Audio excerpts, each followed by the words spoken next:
Vamos de que en esta campaña prácticamente no se hablaba de economía y en los últimos 3 días ha irrumpido con mucha fuerza el asunto de las pensiones, y todo por unas declaraciones del gurú económico del PP, Daniel Lacalle, que según el PP, el PSOE ha manipulado, tergiversado, ha convertido en fake news y está exprimiendo al máximo. Vean. Ese gurú económico que lo que dice es que el debate no tiene que ser revalorizar las pensiones, sino recortarlas un 20, un 30 o un 40%, que aquí está el PSOE para defender el Pacto de Toledo, para defender la dignidad de las pensiones. Nos preocupa lo que quiere hacer el Partido Popular con las pensiones. Nos inquieta las señales que nos manifiestan. Los españoles tienen que saber exactamente qué es lo que está planteando el Partido Popular, porque escuchando a su gurú económico parece que pretenden aniquilar nuestro sistema de pensiones con recortes.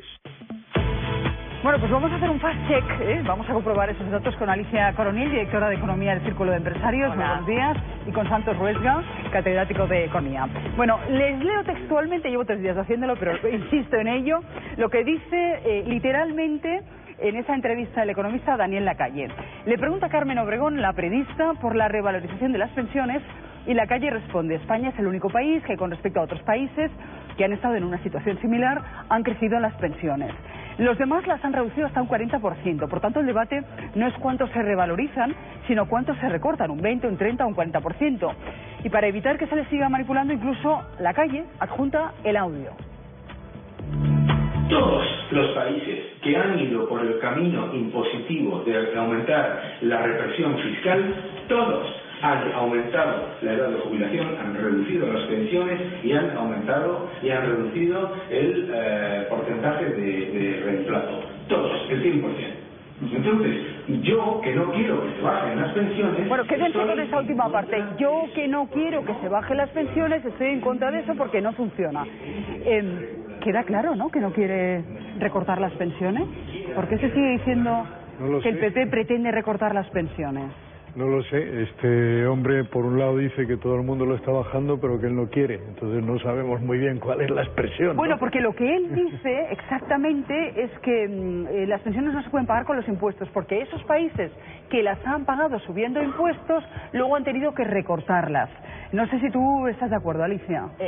Yo creo que ese es el argumento, y la realidad es que en los países que han atajado el problema porque se han dado cuenta de que el sistema no era sostenible, tenemos el ejemplo de Suecia en el año 92, vio que el sistema estaba quebrado y decidieron hacer una reforma estructural del sistema, y basado en 3 patas, que es el sistema de reparto, como tenemos ahora, un sistema de capitalización obligatorio y un sistema de capitalización voluntario. Yo creo que en los países de nuestro entorno, cuando hablo de nuestro entorno me estoy refiriendo a los países de la OCDE, países economías avanzadas, lo que se está dando es más peso a cómo fomentar el ahorro privado para que el ahorro privado también forme parte de la pensión la famosa futura. Mochila austriaca, para entenderlo. Bueno, mochila austriaca o el pilar nórdico, donde directamente parte de la cotización va directamente a una capitalización y luego se combina con una política fiscal donde se favorece el ahorro privado de los trabajadores, es decir, que vayan capitalizando poco a poco a lo largo de su vida laboral. Habría que matizar, es decir, porque ha habido reformas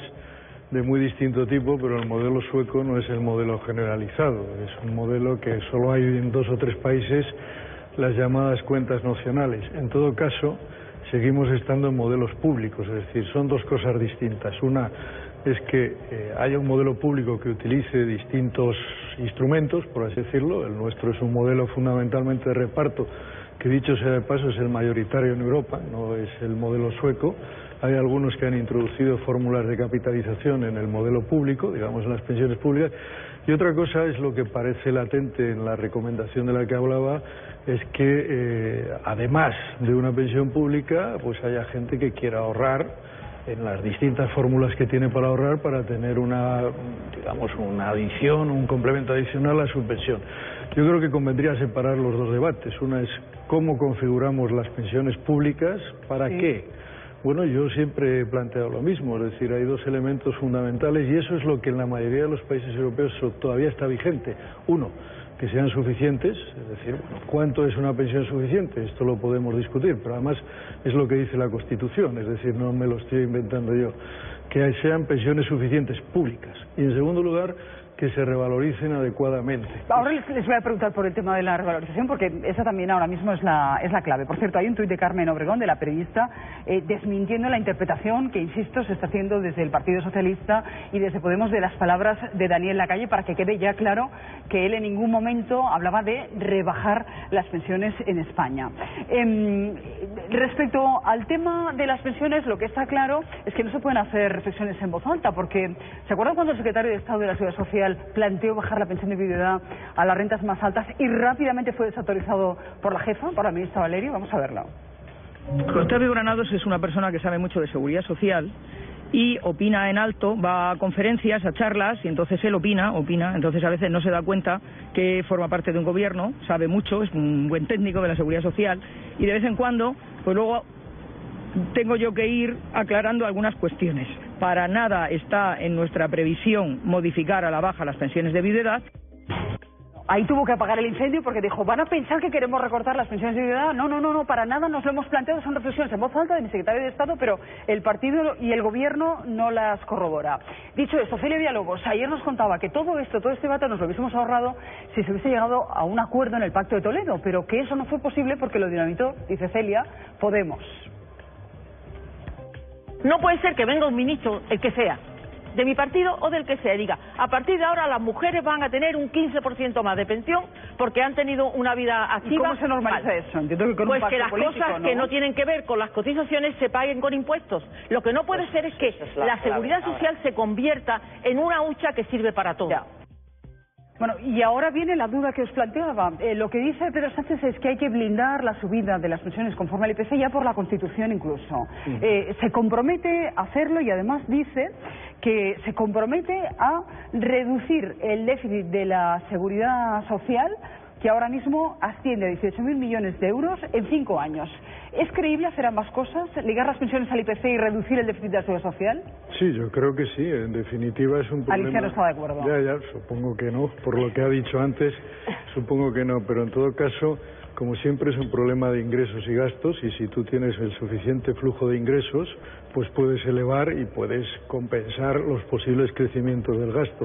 Deduzco, señor Rusga, que usted sí es partidario de aumentar los impuestos para pagar las pensiones. Sí. Es importante dejarlo claro. Es decir, si queremos tener unas pensiones adecuadas y unas pensiones que se revaloricen periódicamente, públicas, bueno, evidentemente tenemos que tener un flujo de ingresos y tal como evoluciona la población activa y la población pasiva, pues en los próximos años, al menos hasta el año 40, 45, vamos a necesitar recursos. Eso significa que, bueno, pueden ser impuestos, pueden ser cotizaciones, pueden ser otros mecanismos, pero en los próximos años necesitaremos más recursos para financiar unas pensiones públicas que sean equivalentes en términos de poder adquisitivo a lo que ahora en este momento se está cobrando y que por lo tanto se revaloricen para mantener ese poder adquisitivo. Digamos que ese sería el objetivo. Perdón que añada, no creo que eso sea imprescindible de, poner en la Constitución. Yo creo que en la Constitución está y que en todo caso el mundo político, como bien decía la señora Villalobos, tiene márgenes para ponerse de acuerdo en el Parlamento, en la Comisión del Pacto de Toledo o en cualquier otro mecanismo. Lo consiguen en la próxima legislatura, porque de momento no ha sido posible. Ese es el problema en todo caso. Claro, el blindaje, digamos, la subida de las pensiones conforme al IPC comportaría, según la Autoridad Independiente de Responsabilidad Fiscal, ahora mismo un déficit desmesurado, de 35.000 millones dentro de 30 años. Eso es lo que nos dicen desde la IDEF. Así es. Bueno, yo discrepaba de Santos porque creo que el modelo diseñó con una demografía que es totalmente distinta a la que tenía España cuando empezó a funcionar. A mí me aterra una fecha que es a partir de 2025, cuando empezamos a jubilarnos los baby boomers, porque eso va a significar que en 2030 vamos a perder un 6% de la población activa y además con una tasa de natalidad que está de las más bajas dentro de los países de la OCDE. Por eso yo ponía el ejemplo de Suecia. Suecia en el año 92 se dio cuenta que el sistema como estaba diseñado, que era un sistema de reparto como el español, no funcionaba a futuro. Y para garantizar precisamente la sostenibilidad del sistema, pues hizo esa reforma, que fue una reforma gradual, con un periodo de transición, donde hizo una edad de corte, porque hay algo que está claro que es la jurídica. Nosotros tenemos que garantizar las pensiones de hoy, pero no quiere decir que los trabajadores que se incorporan al mercado laboral, que son mucho más jóvenes, no puedan entrar en un nuevo sistema de pensiones. Ya. Y dicho esto, y para terminar mi argumento, creo que no todo pasa por subir impuestos, porque España ya tiene una presión fiscal bastante elevada. Cuando miramos los tipos son iguales o similares a los de los países de nuestro entorno, y especialmente en el caso de la seguridad social. Tenemos un tejido empresarial muy pequeño con el maño, que no todas pueden soportar esas subidas adicionales de cotización a la seguridad social, y para mí la solución del problema de la seguridad social tiene que ser holístico, es decir, queremos un estado de bienestar que garantice un equilibrio intergeneracional, es decir, garanticemos que hay natalidad, porque esa es la base del crecimiento económico. Pero eso son generalidades, hay que entrar a cosas concretas y no hacer fake news con las estadísticas. Yo no hago fake news. No tenemos una presión fiscal me gustaría más alta acabar que mi nadie. argumento. Si tenemos una presión, termínalo, por favor, que tenemos que ir terminando el capítulo de pensiones, que quiero preguntar por otro hay tema. que mejorar la educación, hay que mejorar el mercado laboral. Seguimos teniendo una tasa de paro muy elevada y eso lastra Lo que los estás ingresos. proponiendo es que se bajen las pensiones. No, lo que el estoy valor, diciendo el poder es que adquisitivo de las no he pensiones. acabado el argumento, entonces Acaba el argumento. Bueno, seis breves, por favor. Y creo también que hay un tema que no se saca mucho en España y que retrae ingreso público, que es la economía sumergida, que sigue pesando muchísimo. Bueno, es decir, que si dejadme- se hacen reformas. Ya que hablamos de las estadísticas, los últimos datos ofrecidos por el Ministerio de Trabajo nos dejan varias brechas en las pensiones. Por ejemplo, entre hombres y mujeres la diferencia es en una pensión media de 450 euros. Si nos vamos a comparar por comunidades, País Vasco se sitúa a la cabeza con 1.397 euros y Extremadura a la cola con 939. Aquí también hay 400 euros de brecha. Pero dejo el capítulo de las pensiones y me fijo ahora mismo en los permisos de paternidad. Les decíamos que hoy es uno de los decretos que se tiene que convalidar en la Diputación Permanente. Bueno, los niños ya no vienen con un pan bajo el brazo, sino con 8 semanas de permiso. Los padres de los niños nacidos a partir del lunes 1 de abril van a poder disfrutar de esa ampliación, que llegará a las 12 semanas el año que viene.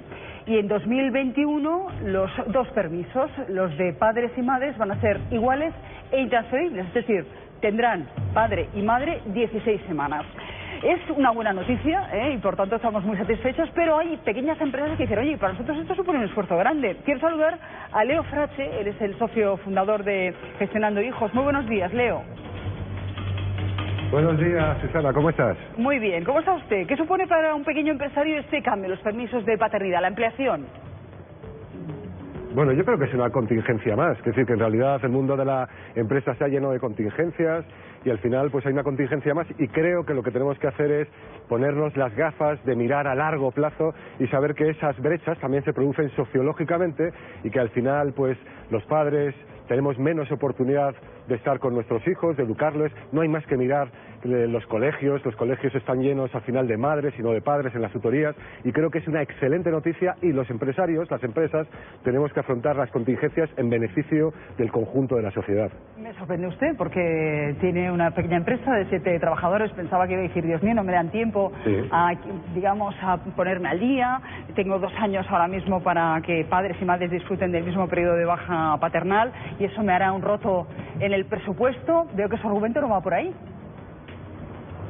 No, no va por ahí, porque en realidad tengo el convencimiento del papel de las empresas, del papel social de las empresas, la importancia que tenemos las empresas y también del papel de la educación. No en vano, pues también me dedico al mundo de la educación y sé que es importantísimo que las madres y padres también cierren esa brecha de acercamiento a la educación y que no sean únicamente las madres las que aparezcan en las tutorías. Por lo tanto, pongo por delante, en realidad, esta mirada a largo plazo. Ocurre con todos los cambios. Al final, si miramos hacia atrás, siempre ha habido quejas cuando se ha producido un cambio. Y en esta ocasión pues también va a haber quejas. Sé que va a ser para nosotros, para los empresarios, también difícil en un momento determinado. No nos vamos a acostumbrar al principio, pero después lo asumiremos y será bueno para todos, creo. He escuchado en estas últimas horas, Leo, que algunas microempresas se plantean pedir ayudas para formar a la persona que tenga que cubrir el puesto del padre que se acoge a la prestación. Porque eso se plantea con los hombres y no se ha planteado con las mujeres. Bueno, indiscutiblemente, creo que eso me parece muy oportuno. En realidad son tantas cosas que se plantean con las mujeres y no con los hombres o viceversa.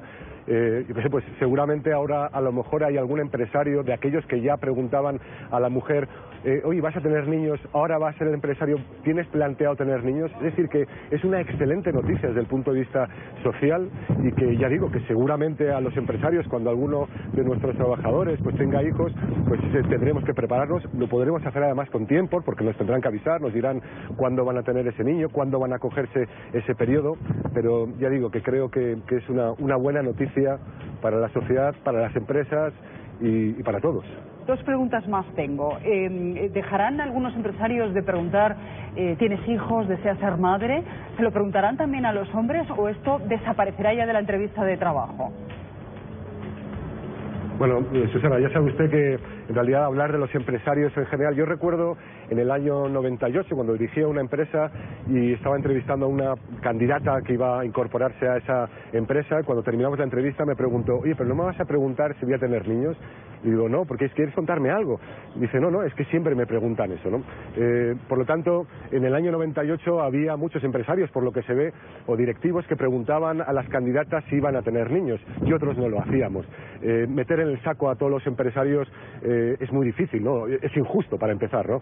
Pero efectivamente quizás haya algunos que le vayan a preguntar a los varones si van a tener niños. Ya sabemos ilegal, está bien, pero quizás haya alguno que lo haga. Y luego, sabiendo que usted además asesora en materia de educación, casi siempre los grupos de WhatsApp son de madres, eso es verdad. En las reuniones escolares, mayoritariamente lo que vemos son madres. Quiero pensar que si el padre ahora se implica en la educación del bebé, digamos, en los primeros pasos del bebé, también se va a implicar en todo el trayecto y que en el futuro los grupos serán mixtos y que veremos muchos más padres también en esas reuniones con los profesores. Esa es mi esperanza, no sé cómo lo ve usted.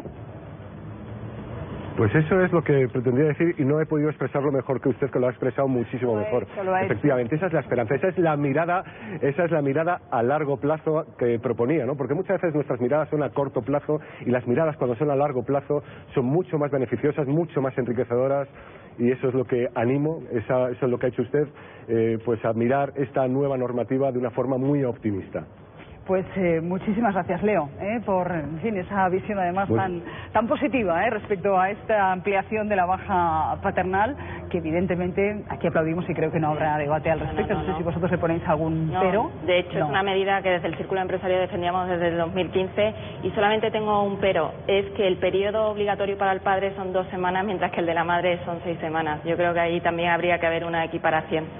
No, y es muy bueno en el sentido sobre todo de reducir la brecha salarial, porque lo que hace es que, el mecanismo de discriminación que funciona en el mercado, en las empresas frente a la mujer, se reduce parcialmente, es decir, porque ahora está claro, es decir, esa posible caída de productividad que hay en el periodo de tiempo del cuidado de niños se reparte, ya no es atribuible exclusivamente a la mujer. No del todo, porque hay todo el periodo previo que es exclusivo de la mujer, pero al menos durante este periodo se reparte obligatoriamente, con lo cual ya no esa especie de esquema mental que puede haber en ciertos sectores empresariales, pues en principio podría desaparecer y eso se repercutiría también en el nivel salarial. Digo, no al 100%, pero sí al menos en parte.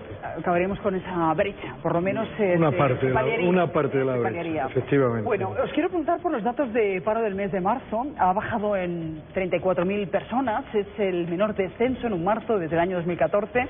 La Seguridad Social subió en algo más de 155.000 personas. Están viendo ustedes ahora mismo el gráfico, la evolución del paro registrado en estos últimos meses. Bueno, la ministra Valerio está muy satisfecha con estos datos, pero si leen la prensa no es tan coincidente la valoración. Ahora se lo pregunto a nuestros economistas. En este mes de marzo, todos los días se han creado 5.000 puestos de trabajo en este país. 5.003 concretamente, lo cual yo creo que es una buena noticia. Bueno, pues Sánchez acude a las urnas con 93.000 parados más. Este es el titular hoy de La Razón, que destaca que este es el peor marzo desde 2014. En cambio, La Vanguardia dice que la afiliación a la Seguridad Social de marzo augura un buen año para el empleo. ¿Con qué nos quedamos? ¿Dónde ponéis el foco? Bueno, yo creo que en general lo que plasman estas cifras es que estamos entrando en una fase de ralentización del crecimiento. Es lo que dicen también la mayoría de las predicciones de los organismos internacionales.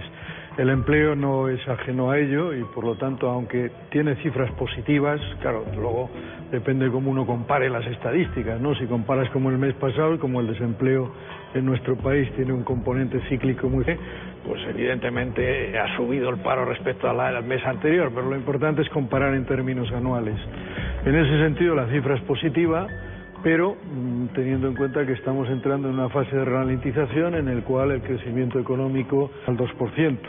Y como nuestro empleo, la evolución de nuestro empleo está muy vinculada a la tasa de crecimiento económico, por el tipo de empleo que creamos, por la estructura productiva que tenemos, pues esto lo que está augurando es que efectivamente entramos en una fase de ralentización que no es exclusiva de España, desgraciadamente, sino que se está viendo ya en todos los países europeos, con algunas excepciones de algunos que les va mejor.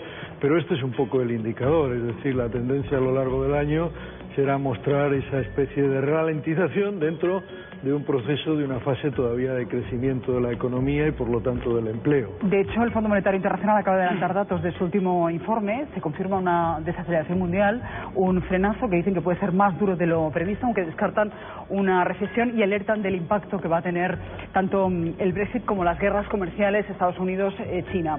Un dato más que quería que nos comentaras. La contratación indefinida se desploma un 7% en el último año. ¿Por qué? Bueno, yo creo que los últimos cambios que se ha hecho vía decreto ley están impactando en la porque, insisto, tenemos un tamaño de empresa medio muy pequeño en España y luego comienza a impactar también esa desaceleración económica donde hay unas perspectivas empresariales y de consumidores peores, con lo cual yo también creo que a la hora de contratar se es muchísimo más cauto en cuanto con el tipo de contrato debido a la dualidad que hay en el coste de despido en España, que es otra de las reformas que tendríamos que corregir, porque lo deseable es que la mayor parte de la contratación fuera indefinida, como ocurre en otros países de nuestro entorno, y reducir esa tasa de dualidad que tanto está lastrando la productividad española, y eso también incide negativamente en el futuro de las pensiones. Y un último asunto, que también hoy es portada de la prensa: 1 millón de españoles faltan cada día al trabajo. El absentismo laboral ha vuelto a aumentar en 2018 y también el coste, porque eso nos cuesta unos 15.000 millones de gasto en prestaciones. ¿Cómo hay que interpretar esos datos, señor Ruesga? Sí, bueno, efectivamente lo que ocurre es que hay un componente sectorial muy importante, es decir, cuando nuestra economía empieza a recuperarse, la construcción juega un papel fundamental, sigue ocurriendo como desde hace bastantes décadas. Desgraciadamente tenemos una economía todavía muy lejos de esa economía digital a la que aspiramos, y está demasiado basada en el ladrillo. Eso significa que cuando aumenta la contratación en el sector de la construcción, bueno, pues las tasas de asentismo aumentan, probablemente también de siniestralidad laboral, y eso conlleva un incremento de los gastos. Fíjese, perdóneme, señor Ruesga, fíjese el grafismo, donde más absentismo hay es en el norte de España y especialmente en el País Vasco, curiosamente. Bueno, eso en términos absolutos. Lo que habría que ver es la variación que se ha producido, que no lo veo muy bien porque ya sin gafas no lo veo desde aquí. Pero lo que habría que valorar son las tasas de crecimiento del asentismo del que aquí se habla, que yo intuyo, porque es así como ha ocurrido históricamente en España, están muy vinculadas al incremento de la actividad en la construcción y algún otro tipo de actividades también con un alto nivel de siniestralidad y de asentismo. Son datos del INE. En negro vemos las comunidades que están por encima de la media en absentismo. Sí, eso es en valores Cataluña absolutos. estaría en la media y de centro para abajo estaría por debajo. Este es sí, pero mapa si ve las variaciones interanuales Le más prometo grandes... otro café para analizar las variaciones interanuales del absentismo. Muchísimas gracias a los dos. Me voy con Diego. Gracias. Porque el dinero, como dicen algunos, no tiene color ni ideología, sino que se lo preguntan a los vecinos de un pueblecito italiano donde está la cripta de Benito Mussolini, que va a estar cerrada por decisión, Diego, de la familia. El municipio es Predapio, en Italia, y de hecho hay una peregrinación fascista de nostálgicos de la dictadura del Duce que recae sobre, en estos momentos, 100.000 personas.